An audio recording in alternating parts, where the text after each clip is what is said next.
ಈ ಕೆತ್ತಿರ್ತಕ್ಕಂಥ ಗಂಜಾಮಿನ ಈ ಆನೆ ವಿಗ್ರಹ ಏನಿದೆ ನಿಜವಾದ ಆನೆಗಿನ್ನ ತುಂಬ ಚೆನ್ನಾಗಿದೆ.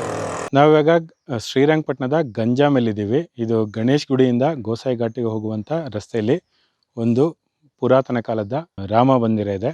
ಆದರೆ ಈ ಮಂದಿರ ಕೂಡ ನಿರ್ಲಕ್ಷ್ಯಕ್ಕೆ ಒಳಗಾಗಿದೆ. ನಮ್ಮ ಜೊತೆ ಮೈಸೂರು ಪ್ಯಾಲೇಸ್ನ ಗೈಡ್ ಆದಂಥ ಮದನ್ ರಾವ್ ಅವರಿದ್ದಾರೆ.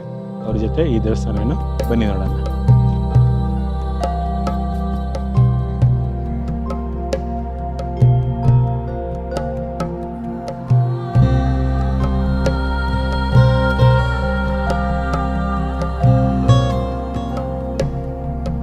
ಇವತ್ತು ನಾವು ಗಂಜಾಮಿನ ಮತ್ತೊಂದು ಪುರಾತನ ದೇವಸ್ಥಾನ ಅಂದರೆ ಪಾಳ್ಬಿದ್ದ ದೇವಸ್ಥಾನನೇ ಅಂತಲೇ ಹೇಳ್ಬೋದು. ಇಲ್ಲೂ ಕೂಡ ಗರ್ಭಗುಡಿನಲ್ಲಿ ಯಾವುದೇ ರಾಮನ ಮೂರ್ತಿ ಆಗಲಿ, ಲಕ್ಷ್ಮಣಂದಾಗಲಿ ಅಥವಾ ಸೀತಾದಾಗಲಿ, ಹನುಮಂದಾಗಲಿ ಯಾವುದೂ ಮೂರ್ತಿಗಳಿಲ್ಲ. ಇದು ಪಾಳು ಬಿದ್ದಿದೆ. ಆದರೆ ಹೊರಗಡೆ ಇದ್ದಂಥ ಎರಡು ಆನೆನ ಪೇಟೆ ಬೀದಿ ಗಂಜಾಮ್ನಲ್ಲಿ ಅಲ್ಲಿ ಸಣ್ಣದಾದ ರಾಮಮಂದಿರದಲ್ಲಿ ಇಟ್ಟಿದ್ದಾರೆ. ಅದು ಭಾಳ ಸುಂದರವಾಗಿ ಕೆತ್ತನೆ ಮಾಡಿರ್ತಕ್ಕಂಥ ಆನೆಯ ವಿಗ್ರಹ. ಅದನ್ನು ನಾವು ಆಮೇಲೆ ನೋಡೋಣ. ಈ ದೇವಸ್ಥಾನ ಎಲ್ಲ ಸ್ಟ್ರಕ್ಚರ್ ನೋಡಿದ್ರೆ ಕಂಬಗಳು ಮತ್ತು ಗಾರೆನಲ್ಲಿ ಸ್ವಲ್ಪ ಪ್ಯಾಚ್ ಮಾಡಿರೋದು ಕಾಣಿಸ್ತಿದೆ. ಇಲ್ಲೆಲ್ಲ ಸಾಲು ಮಂಟಪದ ರೀತಿ ನೋಡ್ಬೋದು. ಇಲ್ಲೆಲ್ಲ ಕುಳಿತುಕೊಳ್ಳೋದಕ್ಕಾಗಲಿ ಅಥವಾ ಭಕ್ತಾದಿಗಳು ರೆಸ್ಟ್ ಮಾಡೋದಕ್ಕಾಗಲಿ ಜಾಗ ನೋಡ್ಬೋದು. ಕಲ್ಲಿನ ಸ್ತಂಭಗಳು ಫುಲ್ಲು ಕೊನೆ ತನಕ ನೋಡ್ಬೋದು. ಈ ಥರ ಸ್ತಂಭಗಳು ಸುತ್ತ ಇದ್ವು ಅಂತ ಕಾಣುತ್ತೆ. ಬಟ್ ಈಗ ಇಲ್ಲಿ ಕೆಲವರು ಜಮೀನು ಮಾಡ್ತಾ ಇದ್ದಾರೆ. ಇಲ್ಲಿ ಕೆಲವು ಸೊಪ್ಪುಗಳನ್ನ ಬೆಳೀತಾ ಇದ್ದಾರೆ ನೋಡ್ಬೋದು.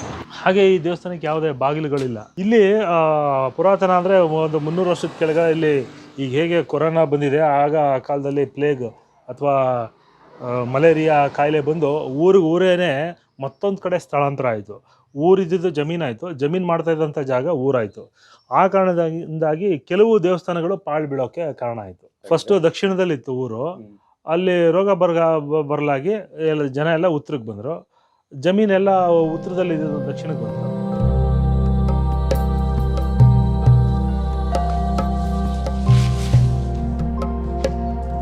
ನನ್ನ ಹೆಸರು ಅಭಿಷೇಕ್ ಅಂತ.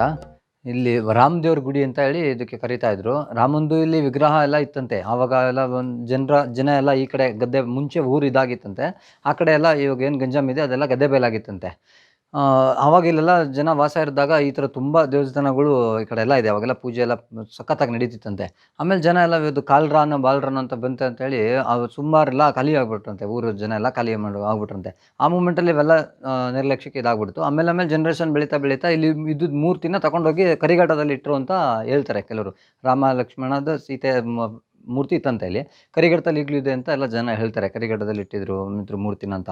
ಆಮೇಲೆ ಇದೆಲ್ಲ ಪೂರ್ತಿ ಆಮೇಲೆ ಇದು ಗೋಸಗಟ್ಟೆ ರೋಡಲ್ಲೇ ಇದೆ. ಕಾಶಿ ವಿಶ್ವನಾಥನ ದೇವಸ್ಥಾನಕ್ಕೆ ಹೋಗೋದು ರೋಡ್ ರಸ್ತೆನೇ ಬಾಗ್ಲಲ್ಲೇ ಇದೆ. ಆದರೆ ಇದು ಯಾವುದೂ ಇಲಾಖೆಗೆ ಸಂಬಂಧಪಟ್ಟಿಲ್ಲ. ಇದು ನಿರ್ಲಕ್ಷ್ಯ ತೋರಿ ಇದೇನು ಅಭಿವೃದ್ಧಿ ಆಗಿಲ್ಲ. ಬಟ್ ಅಭಿವೃದ್ಧಿ ಅನ್ನೋಕ್ಕಿಂತ ಹೆಚ್ಚಾಗಿ ಅಟ್ಲೀಸ್ಟ್ ಯಾರೂ ಜನಸಂಪರ್ಕನೂ ಬರೋದಿಲ್ಲ. ರೋಡ್ ಪಕ್ಕದಲ್ಲೇ ಇದೆ. ಅಟ್ಲೀಸ್ಟ್ ಇದು ಯಾವ್ದಾದ್ರು ಇಲಾಖೆನವರು ತಗೊಂಡು ಇದನ್ನು ಒಂದು ಸ್ವಲ್ಪ ಅಭಿವೃದ್ಧಿನಾದರೂ ಮಾಡಿ ಒಂದು ರಾಮಂದು ಆರಾಧನೆ ಮಾಡೋದಕ್ಕೆ ಒಂದು ಅವಕಾಶನಾದರೂ ಇದು ಮಾಡಬೇಕು ಅಂತ ಇದಾಗುತ್ತೆ. ತುಂಬ ಗಿಡ ಮರ ಎಲ್ಲ ಸಖತ್ತು ಬೆಳ್ಕೊಂಡ್ಬಿಟ್ಟಿತ್ತು. ಪೂರ್ತಿ ಕಾಣಿಸ್ತಾನೆ ಇರಲಿಲ್ಲ. ಇದು ಅಷ್ಟು ಮುಚ್ಚೋಗ್ಬಿಟ್ಟಿತ್ತು. ನಾವೇ ಒಂದು ಸಲ ಎಲ್ಲ ಹುಡುಗರೆಲ್ಲ ನಮ್ಮೂರಿನ ಯುವಕರುಗಳೆಲ್ಲ ಸೇರಿ ಒಂದು ಸತಿ ಎಲ್ಲ ಕ್ಲೀನ್ ಮಾಡಿ, ಸುಮಾರು ಸಲ ಎಲ್ಲ ನಾವು ಕ್ಲೀನ್ ಮಾಡಿ ಮರ ಎಲ್ಲ ತುಂಬ ದೊಡ್ಡ ಮರ ಎಲ್ಲ ಬೆಳ್ಕೊಂಡಿತ್ತು. ಇಲ್ಲೊಂದು ದೊಡ್ಡದೊಂದು ಮರ ಆಯಿತು, ಬೇವಿನ ಮರ. ಅಷ್ಟೆಲ್ಲ ಪೂರ್ತಿ ಮುಚ್ಕೊಂಡಿತ್ತು. ಅಲ್ಲೆಲ್ಲ ದೇವಸ್ಥಾನನೇ ಮುಚ್ಚೋಗೋ ಥರ ಮರಗಳು ಮುಚ್ಕೊಬಿಟ್ಟಿತ್ತು. ಅದೆಲ್ಲನೂ ಕಟ್ ಮಾಡಿ ಇದು ಮಾಡೋದು. ಆಮೇಲೆ ಸ್ಥಳೀಯರು ಅಕ್ಕಪಕ್ಕದ ಜಮೀನವ್ರೂ ಎಲ್ಲ ಸಪೋರ್ಟ್ ಮಾಡಿ ಎಲ್ಲ ಕ್ಲೀನ್ ಮಾಡೋದಕ್ಕೆ ಇದು ಮಾಡಿದ್ರು. ಈಗಲೂ ಒಂದು ಸ್ವಲ್ಪ ಮಳೆಗಾಲದಂತ ಎಲ್ಲ ಪೂರ್ತಿ ಬೆಳ್ಕೊಬಿಟ್ಟಿದೆ ಗಿಡ ಎಲ್ಲ.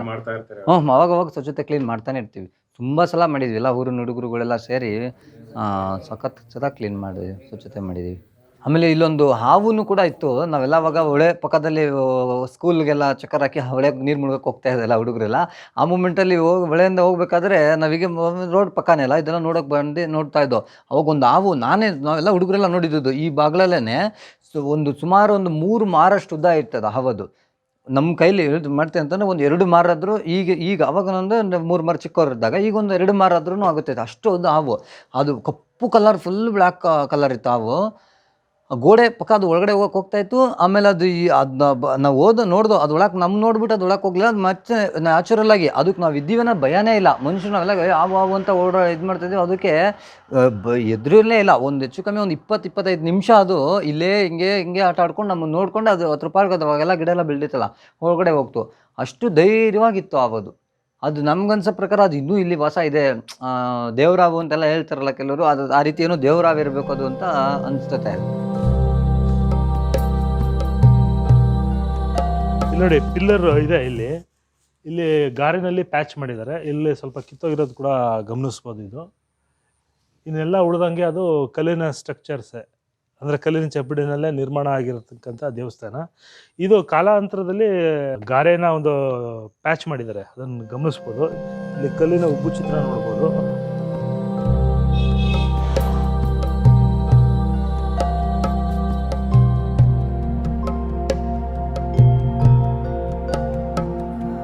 ನೋಡಿ ಇಲ್ಲಿ ಗರ್ಭಗುಡಿನಲ್ಲಿ ಯಾವುದೇ ಮೂರ್ತಿ ಇಲ್ದಿರೋದನ್ನ ಸ್ಪಷ್ಟವಾಗಿ ಕಾಣುತ್ತೆ. ಮತ್ತು ಕಲ್ಲಿನ ಚಪ್ಪಡಿಗಳೆಲ್ಲ ನೋಡಿ.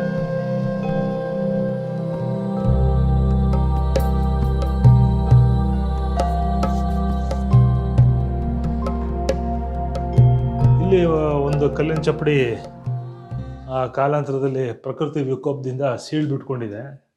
ಅದಕ್ಕೆ ಆಧಾರವಾಗಿ ಕಲ್ಲಿನ ಒಂದು ಚಪ್ಪಡಿಯನ್ನು ನಿಲ್ಲಿಸಲಾಗಿದೆ. ಇದನ್ನು ಕೂಡ ನೋಡಬಹುದು. ಇಲ್ಲಿ ಯಾವುದೇ ಪೂಜೆ ನಡೀದೇ ಇರೋದ್ರ ಕಾರಣದಿಂದಾಗಿ ಈ ರೀತಿ ಜನಗಳು ಬರದೇ ಇರೋ ಕಾರಣದಿಂದಾಗಿ ಭಾಳಷ್ಟು ನಿರ್ಲಕ್ಷ್ಯಕ್ಕೆ ಒಳಗಾಗಿದೆ. ಇಲ್ಲಿ ನೋಡಿದ್ರೆ ಎರಡು ಕಡೆ ಗಾರೆಯಿಂದ ಮಾಡಲ್ಪಟ್ಟ ಜಯ ವಿಜಯರ ಅಂದರೆ ವಿಷ್ಣುವಿನ ದ್ವಾರಪಾಲಕರು.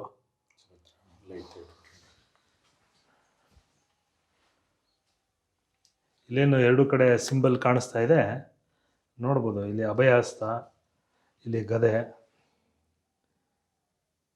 ಇದು ಕೂಡ ಆಮೇಲೆ ಮಾಡಿರೋವಂಥದ್ದು. ಹೇಗೆ ಆಮೇಲೆ ಮಾಡಿರೋವಂಥದ್ದು ಅಂದರೆ ಇಲ್ಲಿ ನೋಡ್ಬೋದು, ಇಲ್ಲಿ ಎರಡು ಕಡೆ ಕಲ್ಲಿನ ಸ್ತಂಭಗಳು ನೋಡ್ಬೋದು. ಪಕ್ಕದಲ್ಲಿ ಗಾರೆ ಕಾಲಾನಂತರದಲ್ಲಿ ಮಾಡಿರೋದು ಇದು. ಇಲ್ಲೂ ಕೂಡ ಬಿರುಕು ಬಿಟ್ಕೊಂಡು ಇಂದನೋ ಅಥವಾ ಜನಗಳಿಂದನೋ ನಿರ್ಲಕ್ಷ್ಯಕ್ಕೆ ಒಳಗಾಗಿ ದೇವಸ್ಥಾನದ ಒಂದು ಭಾಗ ಬೇರ್ಪಟ್ಟಿದೆ. ಅಂದರೆ ಒಂದು ಸೈಡ್ ವಾಲ್ ಬಿಟ್ಟಿದೆ. ಇದು ಭಾಳ ಅಪಾಯಕಾರಿ ಅಂತಲೇ ಹೇಳ್ಬೋದು. ಅಥವಾ ಇಷ್ಟೊಂದು ಹಳೆಯದಾದಂಥ ಪುರಾತನ ದೇವಸ್ಥಾನ ಈ ರೀತಿ ವಾಲ್ ಕಂಡಿದೆ ಅಂದರೆ ಭಾಳಷ್ಟು ನಿರ್ಲಕ್ಷ್ಯಕ್ಕೆ ಒಳಗಾಗಿದೆ. ಆಮೇಲೆ ಒಂದೊಂದು ದೇಶಕ್ಕೆ 400-500 ವರ್ಷ ಇತಿಹಾಸ ಇರುತ್ತೆ. ಬಟ್ ನಮ್ಮ ದೇಶದಲ್ಲಿ ಸಾವಿರಾರು ವರ್ಷ ಇತಿಹಾಸ ಇರತಕ್ಕಂಥ ದೇವಸ್ಥಾನಗಳ ಸ್ಥಿತಿ ಹಿಂಗೆ ಆಗ್ಬಿಟ್ರೆ ನಿಜವಾಗ್ಲೂ ಇದೊಂದು ಒಂದು ರೀತಿ ನಾವೇ ನಾಚಿಕೆ ಪಡ್ಕೋಬೇಕಾದಂಥ ವಿಷಯ ಇದು.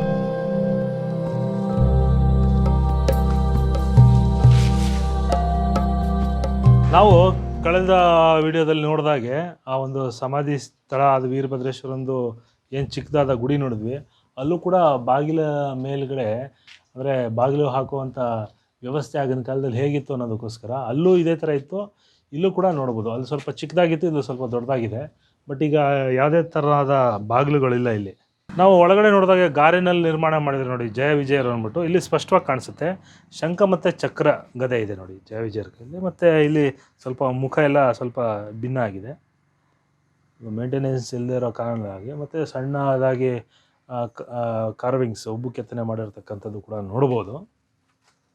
ಅಲ್ಲಿ ಮೇಲ್ಗಡೆ ಗಜಲಕ್ಷ್ಮಿ ಇದೆ ನೋಡಿ, ಎರಡೂ ಕಡೆ ಆನೆ, ಮಧ್ಯದಲ್ಲಿ ಇರತಕ್ಕಂಥದ್ದು ಲಕ್ಷ್ಮಿ.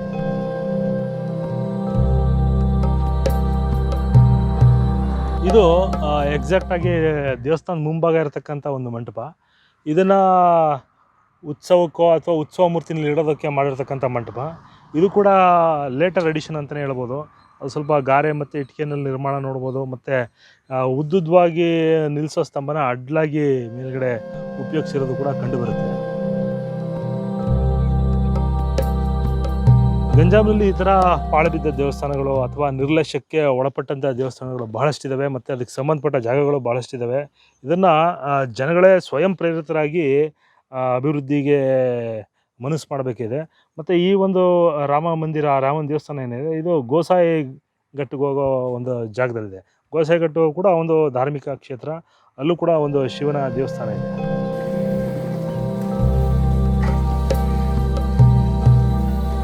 ಏನು ಇದು ನೋಡ್ತಾ ಇದ್ದೀರಿ, ಇದು ರಾಮ ಮಂದಿರ. ಇಲ್ಲಿ ಹನುಮಂತನ ಮೂರ್ತಿ ಇದೆ. ಇದು ಗಂಜಾಮಿನ ಮುಖ್ಯ ಬೀದಿ, ಪೇಟೆ ಬೀದಿನಲ್ಲಿ ಇರತಕ್ಕಂಥ ರಾಮ ಮಂದಿರ. ಗಂಜಾಮಿನ ಪೇಟೆ ಬೀದಿ, ಮುಖ್ಯ ಬೀದಿ. ಚೌಕ ಅಂದ್ರೆ ಹಿಂದೆ ಭೂತಾಣಿ ಚೌಕ ಇದೆ.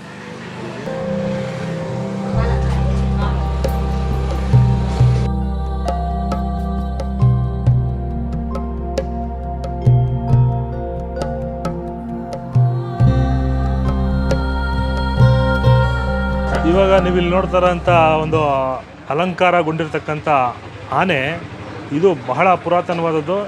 ಇದು ರಾಮನ ದೇವಸ್ಥಾನದ ಮುಂಭಾಗ ಆಯಿತು. ಬ್ರಿಟಿಷರು ನಮಗೆ ಸ್ವಾತಂತ್ರ್ಯ ಕೊಟ್ಟಂಥ ಸಂದರ್ಭದಲ್ಲಿ ಈ ಆನೆಯೂ ಕೂಡ ಅವರು ಎತ್ಕೊಂಡು ಹೋಗೋಕ್ಕೆ ಪ್ರಯತ್ನ ಪಟ್ಟು ಇಲ್ಲಿನ ಸ್ಥಳೀಯ ಜನ ಅದಕ್ಕೆ ವಿರೋಧ ವ್ಯಕ್ತಪಡಿಸಿ ಇದನ್ನು ತಮ್ಮಲ್ಲೇ ಉಳಿಸ್ಕೊಂಡ್ರು ಅನ್ನೋದು ಒಂದು ಮಾತಿದೆ. ಇದು ಎಷ್ಟು ಚೆನ್ನಾಗಿ ಕೆತ್ತನೆ ಮಾಡಿದ್ದಾರೆ ಅಂದರೆ ಈಗಲೂ ನೋಡ್ಬೋದು, ಭಾಳ ಶೈನಿಂಗ್ ಇದೆ ಇದು. ನೋಡಿ, ಇಲ್ಲಿ ಅಲಂಕಾರಿಕವಾಗಿ ಉಪಯೋಗಿಸಿರೋ ಆಭರಣಗಳನ್ನೆಲ್ಲ ನೋಡ್ಬೋದು. ನೋಡಿ, ಗಂಟೆಗಳು ಮತ್ತು ಅತ್ಯಂತ ಸೂಕ್ಷ್ಮವಾಗಿರ್ತಕ್ಕಂಥ ಕುಸಿರಿಗಳು.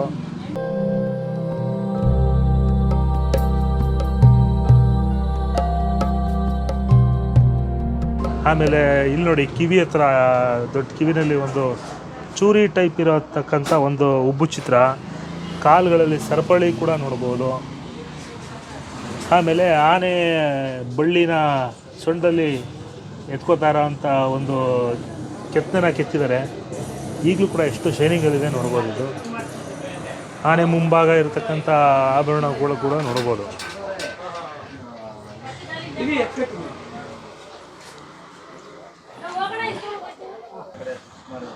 ನೋಡಿ, ಇಲ್ಲಿ ಭಾಳ ರಫ್ ಆಗಿದೆ, ಇಲ್ಲಿ ಭಾಳ ಸ್ಮೂತಾಗಿ ಫಿನಿಶ್ ಆಗಿರೋದನ್ನು ಗಮನಿಸ್ಬೋದು. ಇದನ್ನು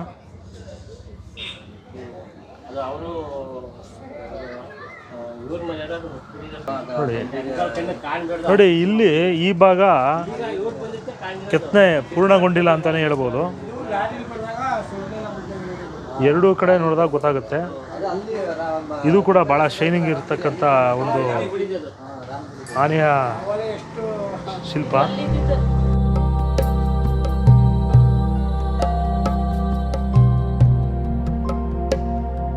ನೋಡಿ, ಆ ಭಾಗದಲ್ಲಿ ನೋಡಿದಂಥ ಕೆತ್ತನೆ ಈ ಭಾಗದಲ್ಲಿ ಇಲ್ಲ, ಅಂದರೆ ಪೂರ್ಣಗೊಂಡಿಲ್ಲ ಅಂತಲೇ ಹೇಳ್ಬೋದು. ಮತ್ತು ಇದ್ರ ಬಗ್ಗೆ ಈ ಗ್ರಾಮದ ಹಿರಿಯರಾದಂಥವ್ರ ಹತ್ರ ಒಂದಷ್ಟು ವಿಷಯ ಕೇಳಿ ತಿಳ್ಕೊಳ್ಳೋಣ ಬನ್ನಿ. ಸುಮಾರು ನಾವು 5 ವರ್ಷ ಇರಬೇಕಾಯ್ತು ನಾನು. ಆವಾಗ ಲಾರಿಲಿ ಕಾಂಪ್ಟರ್ಗುಡಿ ಶ್ರೀರಾಮ ರಾಮ ಮಂದಿರದಿಂದ ಎತ್ಕೊಂಬಂದು ಇಲ್ಲಿ ಸ್ಥಾಪನೆ ಮಾಡಿದ್ರು. ಸುಮಾರು 65 ವರ್ಷ ಆಗಿದೆ. ಇಲ್ಲಿಗೆ ತಂದಾಗ 65 ವರ್ಷ ಆಗಿರಬೇಕು. ಲಾರಿಯಿಂದ ಇಳಿಸ್ಬೇಕಾದ್ರೆ ಒಂದು ಕೊಂಬು ಡ್ಯಾಮೇಜ್ ಆಯಿತು ಆವಾಗ. ಮೇಡಮ್, ಮೊದಲು 10 ಜನಗಳ ರಾಮಂದಿರ ಅಂತ ಇತ್ತು.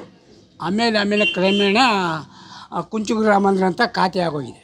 ಇದೇನು ಈ ಆನೆಯ ಒಂದು ಕಲ್ಲಿನ ವಿಗ್ರಹ ಏನಿದೆ, ನಿಜವಾಗ್ಲೂ ಆನೆಗಿನ್ನ ಭಾಳ ಸುಂದರವಾಗಿದೆ. ಯಾಕೆ ಅಂದರೆ ಈ ಮೈಸೂರಿನ ದೊರೆ ಫೈನ್ ಆರ್ಟ್ಸು ಏನಿದ್ದಾರೆ, ಇನ್ಲೇ ವರ್ಕು, ಅವರೇ ಇದನ್ನು ನೋಡಿ ಈ ಥರ ನಾವೇ ಮಾಡೋಕ್ಕಾಗಲ್ಲ ಅಂತ ಅವರೇ ಇದಕ್ಕೆ ಬಹುಮಾನ ಕೊಟ್ಬಿಟ್ಟು ಹೋಗಿದ್ದಾರೆ.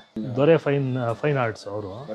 ಹೌದು, ಇದು ಭಾಳನೇ ತುಂಬ ಈ ಥರ ಕುಸ್ರಿ ಕೆಲಸ ನೀವು ನೋಡೋದು ತೀರಾ ವಿರಳ. ಇದು ಈ ಕೆತ್ತಿರ್ತಕ್ಕಂಥ ಗಂಜಾಮಿನ ಈ ಆನೆ ವಿಗ್ರಹ ಏನಿದೆ, ನಿಜವಾದ ಆನೆಗಿನ್ನ ತುಂಬ ಚೆನ್ನಾಗಿದೆ.